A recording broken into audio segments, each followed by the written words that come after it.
Shalom, selamat pagi. Tuhan Yesus memberkati kita semua. Bagaimana kabarnya pagi ini, Bapak Ibu? Harapan saya kita semua tetap dalam keadaan baik, dalam keadaan sehat tentunya. Dan kita tetap semangat di dalam Tuhan, walaupun hari-hari ini saya melihat bahwa firman Tuhan itu benar-benar sedang tergenapi. Kita kemarin ramai sekali tentang masalah kenaikan harga minyak goreng. Padahal Alkitab sudah menubuatkan juga bahwa nanti satu hari secupak gandum sedinar harganya, 3 cupak jelai sedinar harganya. Ketika meterai ketiga dibuka, ada seekor kuda hitam, ya, dan orang yang menungganginya memegang timbangan. Lalu terdengarlah suara, cupak gandum sedinar harganya, 3 cupak jelai sedinar harganya. Tapi jangan rusakkan minyak dan anggur. Jadi kita akan melihat ada puncak kenaikan harga yang luar biasa pada akhirnya. Jadi kalau sekarang Dexlite naik, Pertamax naik, dan itu akan mengikuti kenaikan-kenaikan yang lain. Dan puncaknya adalah sampai di Wahyu ayat yang ke-6. Dan di sisi yang lain akan muncul kelaparan,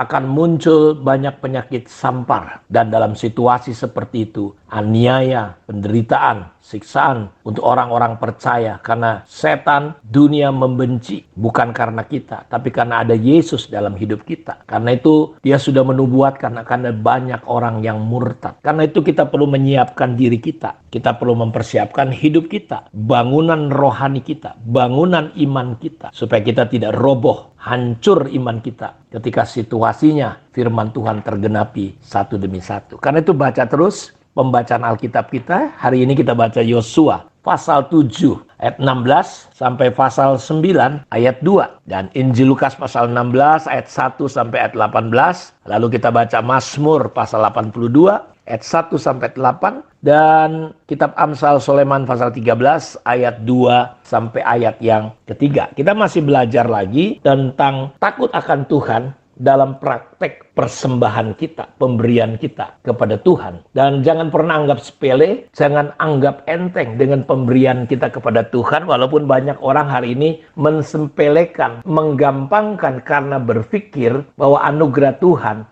zaman anugerah itu seolah-olah orang suka-suka hidupnya. Tidak, Paulus berkata, di makin banyak dosa, makin banyak anugerah. Tetapi bukan berarti kita bebas berbuat dosa. Justru semakin kita menyadari kemurahan dan anugerah Tuhan, semakin kita harusnya takut kepada Tuhan. Karena itu saya akan kembali mengulang. Coba kita lihat Maleakhi pasal 1 ayat 6 sampai 14. Seorang anak menghormati bapaknya dan seorang hamba menghormati tuannya. Jika aku ini bapak, di manakah hormat yang kepadaku itu? Jika aku ini tuan, di manakah takut yang kepadaku itu? Firman Tuhan semesta alam, kepada kamu hai para imam yang menghina namaku, tetapi kamu berkata dengan cara bagaimana? Kami menghina namamu. Kamu membawa roti cemar. Jadi ketika kita tidak benar dengan persembahan kita, pemberian kita, saudara, itu menghina Tuhan. Mereka membawa roti cemar ke atas mezbahku, tetapi berkata dengan cara bagaimana kami mencemarkannya? Dengan cara menyangka bahwa meja Tuhan, persembahan itu boleh dihinakan. Jadi saudara jangan sembarangan, jangan anggap sepele. Ayat 18, apabila kamu membawa seekor binatang buta untuk dipersembahkan, tidakkah itu jahat? Apabila kamu membawa binatang yang timpang dan sakit, tidakkah itu jahat? Cobalah menyampaikannya kepada bupatimu. Apakah ia berkenan kepadamu, apalagi menyambut engkau dengan baik? Firman Tuhan semesta alam. Maka sekarang cobalah melunakkan hati Allah, supaya ia mengasihani kita. Oleh tangan kamulah terjadi hal itu. Masakan ia akan menyambut salah seorang daripadamu dengan baik? Firman Tuhan semesta alam. Sekiranya ada di antara kamu yang mau menutup pintu, supaya jangan kamu menyalakan api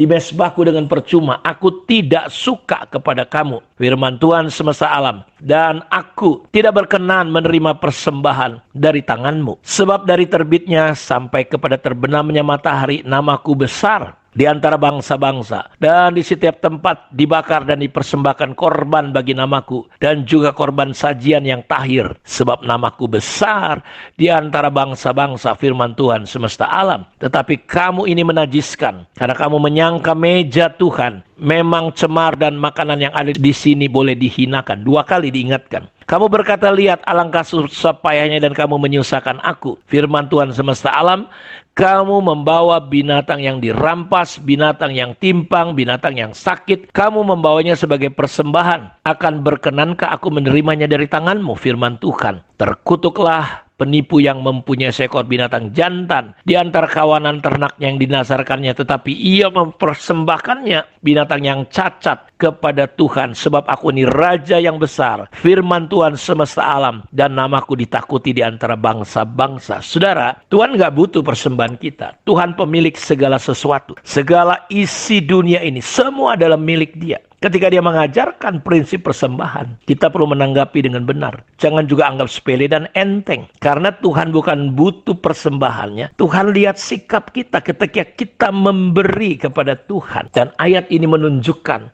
bahwa terkutuklah penipu. Jadi saudara, jangan main-main dengan Tuhan. Ananias Sapira mati dibunuh, terbunuh karena coba tipu Tuhan. Tuhan berkata dengan cara, bagaimana kami menghina namamu? Jadi pusat perhatian. Di situ kita lihat bahwa cara-cara imam, pelayan-pelayan tidak mengajar dengan benar. Kita tahu saudaraku, para imam pada masa Nabi Maleakhi itu mengikuti didikan Nadab dan Abihu, imam 10:1 serta anak-anak Eli. Mereka adalah pengatur ritual persembahan, korban sesuai dengan Taurat Musa. Tapi hati mereka jauh dari Tuhan. Sebagian besar orang dari bangsa itu mereka adalah orang-orang yang murtad. Gak benar. Sebetulnya mereka tidak peduli sebenarnya. Mereka cuma ributin persembahan, tapi mereka gak peduli dengan prinsip-prinsip firman Tuhannya. Makanya Tuhan berkata, kalau aku ini Bapak, Tuhan, hormat itu harus diberikan kepada Tuhan yang berdaulat. Jadi kalau kita ingin menunjukkan rasa hormat, rasa segan kita, takut kita kepada Tuhan dan kepada Bapa kita, bukankah kita harusnya menghormati lebih dari apapun, dari masalah persembahan? Tuhan lihat, di mana hormat yang kepadaku, di mana takut yang kepadaku itu. Hei engkau yang menghina nama Tuhan. Jadi kita tidak boleh lalai. Mereka bertanya dengan cara bagaimana? Dengan cara menyangka persembahan itu boleh dihinakan, dimain-mainkan. Orang hari ini saudaraku, mereka pikir tahu firman Tuhan, mereka atur. Uang itu milik saudara, tapi belajar ikuti prinsip-prinsip Alkitab. Dan Tuhan berkata, dan terkutuklah kamu. Tuhan bandingkan, coba kasih sama bupati. Kalau saudara mau kasih, kadang-kadang kalau hari-hari besar saya lihat di rumah wali kota berjejer papan bunga, ucapkan selamat saudaraku. Kalau sama orang miskin enggak. Sama wali kota saja sedemikian rupa. Orang-orang ini hormat. Bayangkan, coba kasih sama bupati. Apakah dia akan berkenan? Tapi Tuhan mengajari kita. Karena itu coba lunakan hati Tuhan. Coba lembutkan hati Tuhan. Coba benar-benar kita hargai Dia lewat pemberian-pemberian kita. Sehingga kita bisa seperti yang dikatakan dalam Maleakhi pasal 3 ayat yang terakhir. Segala bangsa akan melihat kamu berbahagia. Kenapa? Ada pembelaan. Ada penyertaan Tuhan yang sempurna atas hidup kita. Roh, jiwa kita, tubuh kita, ekonomi kita. Saya percaya Tuhan gak akan pernah membiarkan kita anak-anaknya. Lihat burung di udara. Dipelihara Tuhan. Apalagi kita orang-orang yang takut kepadanya. Kiranya Tuhan berkati kita semua. Mari kita berdoa. Bapa Surgawi, terima kasih. Diberkatilah semua anak-anakmu. Firman-Mu tidak pernah kembali sia-sia. Kebenaran firman-Mu memerdekakan kami. Dan kami mulai belajar benar Tuhan dalam prinsip pemberian kami kepada Tuhan. Di dalam nama Yesus diberkatilah umat-Mu, usaha pekerjaan mereka, ladang ternak mereka. Apa yang mereka sentuh menjadi berhasil. Anak cucu kami, rumah tangga kami, kamar rumah-rumah kami dipenuhi dengan hal-hal yang berharga yang datangnya dari Tuhan. Yang sakit disembuhkan hari ini. Di dalam nama Yesus Kristus semua harapan-harapan kami. Terlebih biarlah kami selalu berjalan dalam jalan-jalan Tuhan. Dalam nama Tuhan Yesus kami berdoa. Amin. Tuhan memberkati kita semua. Shalom.